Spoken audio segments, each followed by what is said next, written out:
BJP ने इनको खाली वोट बैंक की तरह इस्तेमाल नहीं किया, बल्कि एक हथियार, कश्मीरी पंडितों के दर्द को, उनकी तकलीफ को इन्होंने एक हथियार बनाया और पूरे मुल्क में उस हथियार को बेचा। उस हथियार को पूरे मुल्क में इस्तेमाल किया दूसरों के वोट लेने के लिए।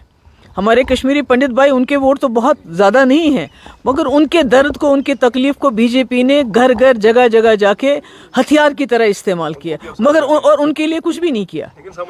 अगर आपको याद है, इन सालों में जब से यहाँ बीजेपी की सरकार डायरेक्टली बनी है, जो कश्मीरी पंडित लोग यहाँ रहते भी थे वो भी यहाँ से छोड़ के चले गए, ऐसे हालात बन गए। नमस्कार, मैं सुनील पंडिता, कश्मीरी पंडित। अपने देश में दंडित सन 1990 से लेकर अब तक जिस हिसाब से कल महबूबा मुफ्ती जी ने जो बयान दिया है, तो मुझे लगता है कि जो है कंडेमेबल है। क्योंकि जितने भी पॉलिटिशियन आए, चाहे आप बीजेपी की बात करें, चाहे आप कांग्रेस की बात करें या पीडीपी की, एनसी की, हर समय जो है कश्मीरी पंडित को जो बेचा जा रहा है। लेकिन ये हकीकत है कि 10 साल में जिस उम्मीद पर हम लोग जो है बीजेपी के साथ थे, उस हिसाब से जो है उन्होंने चुटकी भर भी जो है कोई काम नहीं किया। आपके माध्यम से मैं ये बताना चाहता हूँ अपने भारत सरकार से कि ये कश्मीरी पंडित वही कश्मीरी पंडित है जिसने हर समय जो है तन मन धन आपके लिए खड़ा रखा है। देखिए अनिल जी, 34 साल हो गए हमारा पलायन का यहाँ पर है। हर किसी पार्टी ने मजाक में ही ले लिया आज तक। अब मैडम जी आज ये बयान दे रहे हैं कि मैडम जी के पास भी सत्ता थी। उनके फादर साहब उस वक्त गवर्नमेंट ऑफ इंडिया के होम मिनिस्टर थे जब हमारा पलायन हुआ। उसके बाद सीएम भी यही लोग बने हैं। बदकिस्मती हमारी ये है कि आज हिंदुस्तान में अपोजिशन स्ट्रांग नहीं है। अगर अपोजिशन स्ट्रांग होता है तो ये नौबत नहीं आती। ये हमें भी पता है कि किस पार्टी ने कब हमें यूज़ किया, किस तरह की, हम भी जानते हैं। हम टाइम पर उसका भी जवाब देंगे। कश्मीर पंडित कम्युनिटी इस वक्त अवेयर है। हम अपना, पहले तो हमें वोट देने का हक नहीं है जिस तरह आम हिंदुस्तान के शहरी को है। हमें तो वोट देना भी बहुत मुश्किल, तो पैसे दे के समझो आप वोट डालना है, जाना है, फार्म लाना, वो भी इन्हीं लोगों की बदौलत से है जो आज बयानबाजी करते हैं। बयानबाजी क्या, जब ये कुर्सी पर थे, अब भाजपा के साथ ये भी तो कुर्सी पर थे, यहाँ ये भी तो सीएम थे, इन्होंने भी हुकूमतें चलाई। उस वक्त क्यों नहीं कश्मीरी पंडितों का दर्द आया? तो आज कुर्सी से बाहर है, तो ये कुछ समझ नहीं आ रहा है। क्या कुर्सी में रह के कुछ अलग चीज़ होता? कुर्सी से जो ही नीचे आ गए तो उस वक्त ऐसी बातें बोलती है। देखो, पॉलिटिकल जो सिस्टम इंडिया का है, ये जो ही ये मौका परस्त है। इस वक्त आप कहीं भी देखिए, ये यूज़ करते, उसके बाद पूछते नहीं हैं। हमारी कम्युनिटी को 34 साल हो गए, किन किन परिस्थितियों में हम गुजर रहे हैं। हर हिंदुस्तानी शहरी को हर कोई हक है, हमें उन हकों से भी महरूम किया गया है। हम आज जम्मू में 34 साल से रहे हैं। मेरा वोट जो पड़ता है उसका कोई वैल्यू ही नहीं है, क्योंकि वोट मेरा पड़ता कश्मीर में, रहता हूँ मैं जम्मू में। जब मैं यहाँ के, चाहे वो कारपोरेटर हो चाहे एमएलए, उसके पास जाता हूँ, कहते हैं आप मेरे वोटर लिस्ट में ही नहीं है। जब हम वहाँ की बात कहते हैं, आप तो यहाँ से निकल गए हैं। मतलब इन पार्टियों को ये तो एक ऐसा मुझे लग रहा है कि इनको लगता है कि कश्मीरी पंडित नाम लेने से शायद हमें भी कुछ मिल जाएगा। उम्मीद तो हमें है, ये नहीं, मतलब मैं हैरान हो गया वो एक स्टेटमेंट सुनने में कि हमें पता ही नहीं है कि इस कम्युनिटी को इतनी परेशानियां हैं। तो इसका मतलब है कि हमें दूसरे दर्जे के नागरिक माना गया है। इसका यही तो मतलब है।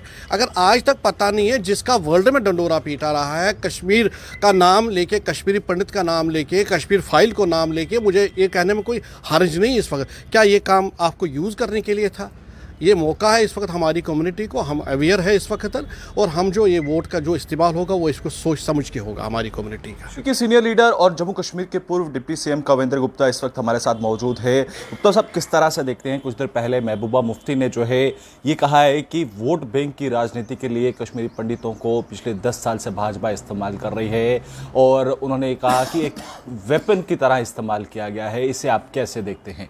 देखिए, ना तो महबूबा मुफ्ती के किसी सर्टिफिकेट की भारतीय जनता पार्टी को ज़रूरत है, ना ही कश्मीरी समाज ने कभी ऐसा कहा है। ये वही लोग हैं जिनके कारण से कश्मीरी पंडितों का विस्थापन हुआ। लगातार जब सैनिक कॉलोनी यहाँ पर कश्मीरी पंडित की कॉलोनी बनाने की बात आती थी, तो यही लोग विरोध करते थे। हमने असेंबली में इन चीज़ों को देखा है। और इसके अलावा हिंदू मुसलमान का मसला बना करके इन्हीं लोगों ने उनका हमेशा से विरोध किया है। जब कश्मीर फाइल जैसी पिक्चर आती हैं जिसमें सच दिखाया जाता है, तो विरोध करने वाले लोग यही हैं। तो अब लोकसभा के इलेक्शन है, स्वाभाविक बात है अनंतनाग या दूसरे इलाके से जहाँ से महबूबा मुफ्ती लड़ना चाहती है वहाँ झूठी सिंपैथी जता करके उनका वोट बैंक हथियाना चाहती है। लेकिन कश्मीरी पंडित समाज को पता है 1989 से लेकर के भारतीय जनता पार्टी हमेशा उनके हक में लड़ती रही है।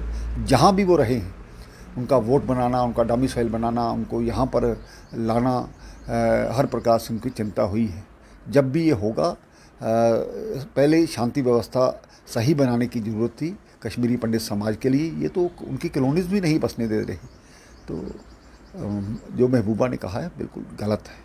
आपको लगता है उन्होंने कहा कि कश्मीर फाइल भी जो है उसे बनाया गया, उसके बावजूद भी कश्मीरी पंडित समाज का जो समस्या थी उस पर निवारण नहीं हो पाया। क्या आपको लगता है कि फिल्म से और आज की हकीकत से वाकिफ़, वो कह रहे हैं कि भाजपा उससे वाकिफ़ नहीं है, सिर्फ वोट बैंक? देखिए, कश्मीरी पंडित समाज से जाकर के ये पूछें या मीडिया के माध्यम से उनसे पूछें उनके साथ क्या क्या अत्याचार हुए, किस प्रकार से आज भी उनकी संपत्तियां इन्हीं के जो कारकुन थे, इन्हीं के जो वर्कर्स हैं उन्हें हथिया करके बैठे हुए हैं, इन्हीं की शायर पीछे चलती रही है। तो आज भी ये नहीं चाहते कि वहाँ पर मंदिरों का जब जीर्णोद्वार होता है तो विरोध करने वाले यही लोग हैं। कभी ऐसे झूठे सांत्वना दे करके काम नहीं चलने वाला। लोग आपका इतिहास जानते हैं, वर्तमान भी जानते हैं। बहुत बहुत शुक्रिया बातचीत करने के लिए। आपने देखा कि जम्मू कश्मीर के पूर्व डिप्टी सीएम कविंदर गुप्ता जो है बातचीत करने के लिए मौजूद थे। वीडियो जर्नलिस्ट शमी थापा के साथ अनिल शर्मा की रिपोर्ट।